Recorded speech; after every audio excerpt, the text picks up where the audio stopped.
Hey, you guys. It's Thursday night, and I watched the Disney sing along. I hope you did. It was pretty good.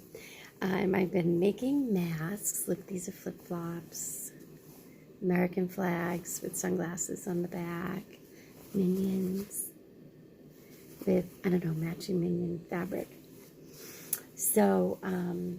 Anyway, I wanted to read you another chapter before I got into doing some more sewing. So if you hear a noise, I actually have the heater on because I'm cold. Yeah, typical. All right, so we are on the chapter of Men and Rivers, and it's on page 154. As a reminder, we are going to be doing a writing assignment. And we're going to be doing a genealogy project, okay? So just, neither has been assigned, so I keep getting all these text messages like, oh, I heard you gave out an assignment. No, I've talked about it, but I haven't given it to you yet, okay? Let's get the book done first. Timmy left here when, let me think, 1925 or 26, because he was gone before the high water, and the high water was in 1927. So high water, she's talking about floods. When did Long come in? And she's talking about Huey Long. So you should do like a Google search and just find out about Huey Long, okay? Long came in when? After the high water, yes. Before the high water, we didn't have school here in Sampson. The children went to school in the bottom or at Ned's school up the road. Long came in after the high water and gave us free books for the first time. And that's when they started teaching in the church here in the place. They had just built the church. They hadn't even painted it yet. The damage from the high water was caused by man, because man wanted to control the rivers. And you cannot control water. The old people, the Indians, used to worship the rivers till the white man came here and conquered them and tried to conquer the rivers too. Now, when I say they used to worship the rivers, I don't mean they used to call the river God. There's just one God and he's above us. But they thought the river had extra strength. And I find no fault in that, because I find that in some things too. There's an old oak tree up the quarters where Aunt Lou Boleyn and them used to stay. That tree has been here, I'm sure, since the place has been here. And it has seen so much, and it knows so much. And I'm not ashamed to say I've talked to it. And I'm not crazy either. It's not necessary craziness when you talk to trees and rivers, but a different thing when you talk to ditches and bayous. A ditch ain't nothing, and a bayou ain't too much either. But rivers and trees, less of course, it's a China ball tree. Anybody caught talking to a China ball tree or a thorn tree gotta be crazy. But when you talk to an oak tree that's been here all these years and knows more than you'll ever know, it's not craziness. It's just the nobility you respect. So they tell me the Indians used to respect the rivers the same way. They used to catch fish out of the river and eat the fish and put the bones back. They used to say, go back and be fish again. And when they caught another fish, they thought it was one of the same ones they'd already ate. But when the white man came here, so they say, he conquered the Indians and told them that no such thing as bone can become fish again. The Indians didn't believe what he said, so he killed them off. After he had killed them, he tried to conquer the same river they had believed in, and that's when the trouble really started. I don't know when the first levee was built, probably in slavery time, but from what I hear from the old people, the water destroyed the levee soon as it was put there. Now, if the white men had taken heed to what the river was trying to say to him, then it would have saved a lot of pain later. But instead of them listening, no, he built another levee. The river tore that one down just like the first one. Built another one. The river tore that one down. Here the river's been running for hundreds and hundreds of years. Taking little earth, maybe a few trees, maybe a cabin here and there when the water get too high, maybe a cow, a horse, but never a whole parish. And remember, I said too that like a parish is like a section of a town. Kind of like in Lawrence, like you guys say, there's a north and there's a south. Well, people would refer to that as like the North Parish or the South Parish. Okay? Till the white man came here and tried to conquer it. They say he was French. And that's what, up to this day, I don't have too much faith in any Frenchman. Now, what possessed him to come from way across the sea to come here and mess with our rivers? They tell me he said this here water got to be confined. He said it in French because, he was a Frenchman. We can't let the rivers run wild like this, taking our trees like that. Our trees, mind you, like he planted the tree here. He didn't know the river had been taking the tree here and there for 100 years or more. We got to get the water to running where it's supposed to run. Supposed to run in the river, and we got to keep it there. Like you can tell water where to go, right? Now, what we got to do is fill these here sacks full of sand and stack them all along the river where we think it might flood over. When we do that, we got her licked. Well, they stacked sacks and stacked sacks, and every time the river got ready to break through, it went right on and broke through that Frenchman's little levee like it was made of matchsticks. I remember the high water in 12 well enough, but the high water in 1927, I won't ever forget because it rained. In 26, it rained and rained and rained. And that same winter, we had a big freeze. Early next spring, we got more rain, and the water couldn't seep into the ground because the water was already full from the year before. And the water had to go to the rivers. Mississippi, the Red River, Chafalaya River. I'm so sorry, I shouldn't be reading and yawning. I'm sorry. The Chafalaya River. But after so much rain that spring, even the rivers couldn't take all the water. And the water had to find somewhere else to go. The people said when the levees first broke at McCrae, they could hear the water coming for miles, coming like a whirlwind, coming like a train, like thunder, like guns roaring, taking everything up on its way, showing the little Frenchman who had lived long before who was still boss, taking up big trees by the roots, taking houses with the people still in them. Nothing to see mules, cows, dogs, pigs floating on the water. Nothing to see people in trees, people on top of houses, waiting for boats to pick them up. Days and days, I don't know quite how long before it stopped. But it hadn't really stopped. The force had just gone out of the water.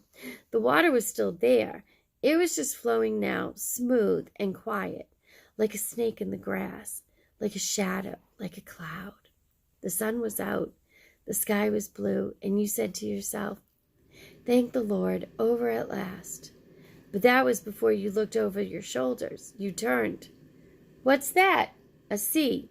A whole sea creeping up on you. The water covered the swamps and the fields here at Sampson, but it never got to the quarters because Robert Sampson had the men build a dike along the railroad tracks from one end of Sampson to the other. The men worked day and night to keep the water back, and the women had to keep hot food and coffee going to the men. The old men and the children who couldn't work on the railroad tracks had to take sticks and guns to keep back the wild animals that was trying to reach higher ground at the front. The animals that couldn't swim or climb trees had to seek higher ground, and the only high ground was at the front. Robert Sampson's orders was not one stray animal, not even a tadpole, was to cross them tracks. He told every man, the old men, to take his own gun, and he himself supplied the bullets. He told them shoot anything and everything on four legs coming toward them. And all times of day and night, we, here in the quarters, could hear the guns firing. The birds left the swamps, just like the rest of the animals did. The water, quiet as it was, just by sweeping up the leaves, scared the birds. We could hear their little cries long before we saw them, and when they flew overhead, it was like a black cloud passing over the sun. For days and days, and even at night, we could hear a little shrill little cry. We could hear their shrill little cries. All of Jarreau said it was Judgment Day. It wasn't Judgment Day. Man had just gone a little too far. Now he's built his concrete spillways to control the water. But one day the water will break down his spillways just like it broke through the levee. The little Frenchman was long dead when the water broke his levee in 27. And these that built the spillways will be long dead too. But the water will never die. That same water the Indians used to believe in will run free again. You wait and see. Wow. Okay. So Huey Long is our next chapter. So try to do a little bit of a Google search and find out who he was. I hope that you like him because I like him. Anyway, there's some things that are mentioned in this chapter. So first of all, she talks about how man thinks that he can control the rivers, right? So if he doesn't want the river to go straight, he's going to put some sandbags to make it turn, okay? And so when I think about and this is something for you to think about for your journals, when I think about the coronavirus, and I've heard some different things, and I've heard that, and I may not be as smart as you guys in the sciences, and I don't know what your teachers have said, but I've heard things that it's a man-made virus. And so it kind of makes me think about this chapter. There was something that Jane said that just kind of made me, like, when I was reading it, I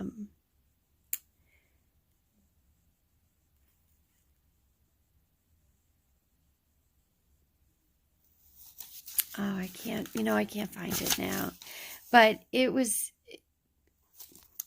basically what I felt like she was really kind of talking about was how, man is trying to change nature, okay?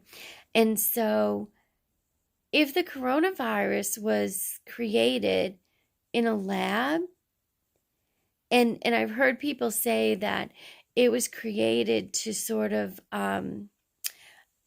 do like what Darwin's theory was, right? Survival of the fittest. That it was supposed to be a virus that would kill people that were weak, people that were sick, people that couldn't survive the virus. And so if that's the case, then how does that connect to the chapter we just read? Because I think that you can make a connection. And, since we're on remote learning, I think that it's important for you to be reading these chapters and thinking through them and thinking, what connections does this have to my life today? And,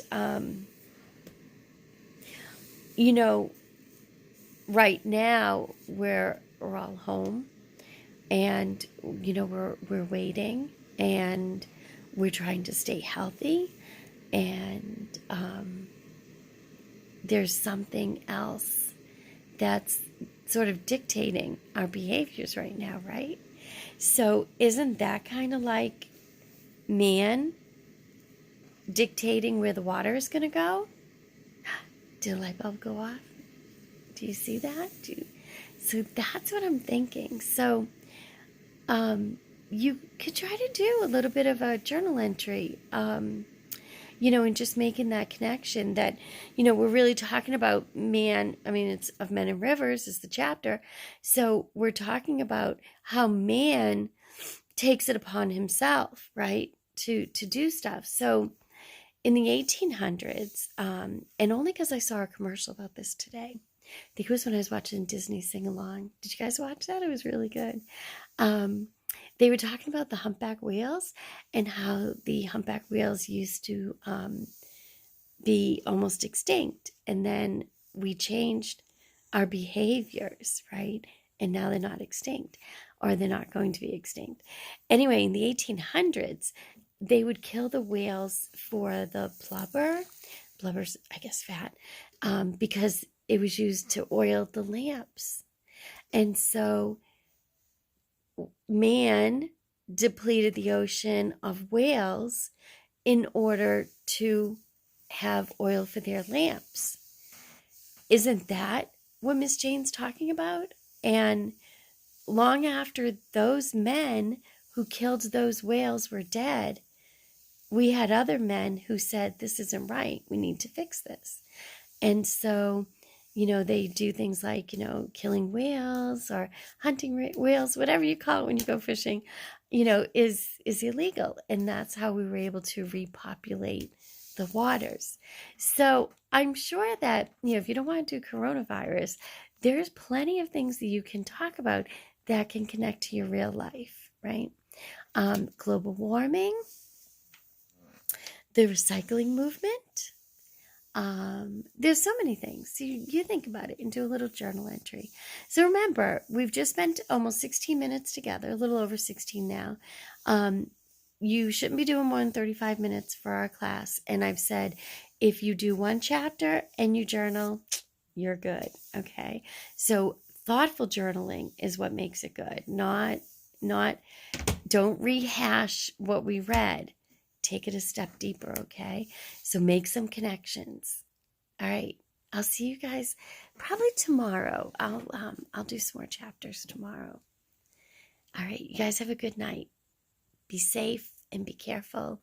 And I'm here if you need me. Bye.